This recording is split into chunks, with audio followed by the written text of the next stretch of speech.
Here's my advice. My first advice is allocate time to learn.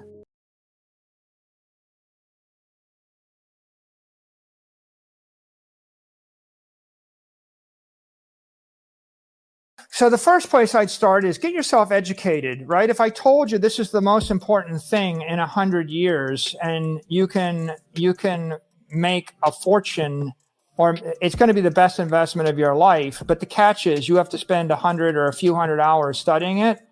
Do you care? You'll spend 50,000 hours working at a job you don't like for the rest of your life. So maybe spend 1,000 hours thinking about how to keep your money. So I would say that. And then my next thing I would say is an investment principle. You got to divide your money into 4 categories, right? And the average person says, what do I want to save? What do I want to save and have for my retirement or give to my children or just hold? What do I want to invest? What do I want to trade? And what do I want to speculate or gamble with?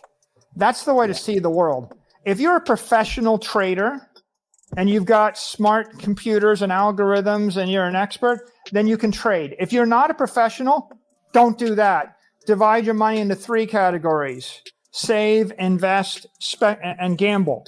Okay? And if you want to take 5% of your money and go to Vegas and go and gamble because it's fun, or bet on sports or bet on soccer or whatever, do that, right? That's fine, but you know that you're gambling for fun. It's amusing. It's a good time. I'm not judgmental, right? It is what it is. Don't gamble the money you need to feed your children, right? That's not good. The last 2 buckets are save and invest. The whole idea of Bitcoin is you're buying 1/21 millionth of the money on the network for the next 1,000 years. And that's the only aspiration. It wants to be just pure energy, pure monetary energy.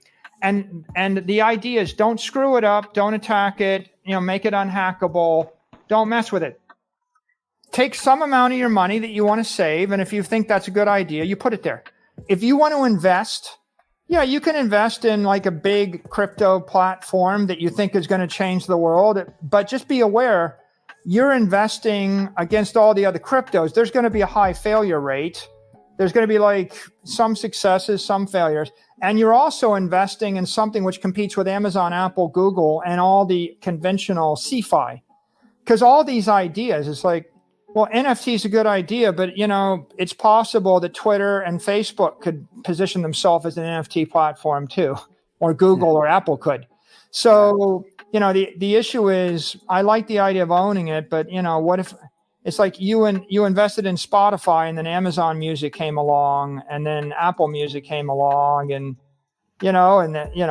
so you're an investor, and there's risk, and you just have to be aware that if it's a venture capital investment, there's a 99% chance you'll lose everything, right? If it's a small VC company. So if you look at these things, there's one thing, Bitcoin, which is a savings technology. There's there's 100 cryptos worth more than $1 billion. And then you've got 5,900 that are actually ventures.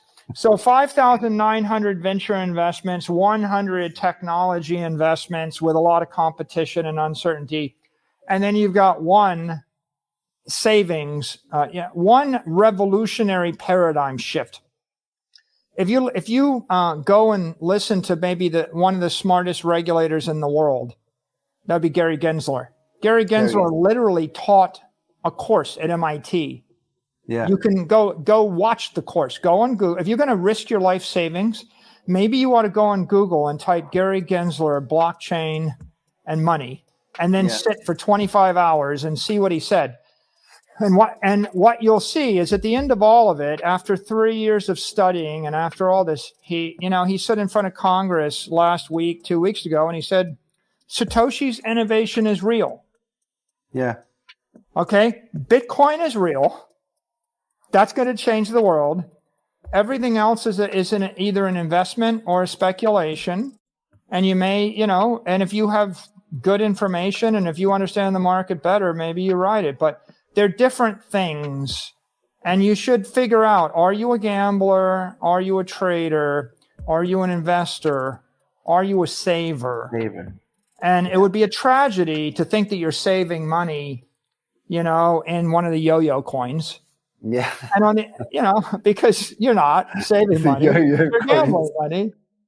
I think one interesting model is to ask yourself the question, who are the other people that are buying this thing? Like, why did they buy it? Like, if I'm buying a building in Istanbul, why do other people buy buildings in Istanbul? If I'm buying gold, what do the other gold investors think? If I'm buying Bitcoin, what do the other Bitcoiners think? Why did they buy it? How long do they intend to hold it? And then the second question to ask yourself is, who am I going to sell it to in a decade? Or who am I going to sell it to when I decide to sell it? So if you apply that principle, for example, to Bitcoin, well, you think that has evolved, but right now there are a lot of people buying Bitcoin to hold it for a long time period, the hodlers. Yeah. Right? It's part of the ethos. And it's interesting to everybody in the world. They call it, the currency of enemies or the money of enemies. Like an American could eventually sell a lot of Bitcoin to someone in China or Russia or the like. And generally, what's the plan? Well, the plan at MicroStrategy is to buy billions of dollars of it and hold it forever. Okay, so if you understand there are people that think that way, then the character of the investors will be the character of the asset, right? And so as you sort through all your various tokens and coins, and you try to choose between, like, am I going to buy Dogecoin, right? Who bought it? How long are they going to hold it? Who am I going to sell it to? Think about that. And then when you're considering whether you want to own property or gold or stocks, right? Even the type of stock, right? It's helpful when you think about who's in the group, the investment cohort that I'm investing with, because that gives you a sense of the volatility of the asset, the future of the asset, the longevity of the asset, and how you ought to handle it. And the research, you can do research on what is it, and like you can study how it works, right? And what does it do? Yeah. But you can also do research on who else is owning it and buying it. Are they selling it? Are they buying it? And when someone says, I bought it instead of gold, well, that's a signal. When they say, well, I bought it because, I think Facebook or Google are going to build it into their iPhone or their Android phone, that's a different signal. When they say, I bought it because I think that all of the cash and the credit on the balance sheets of every company on earth is crumbling, and I feel like this should replace that on their balance sheets, that's a different signal, right? If they say, I bought it because I think it's going to empower 2 billion people, economically empower people and lift them out of poverty, and I think it's a human right, that's a different thing.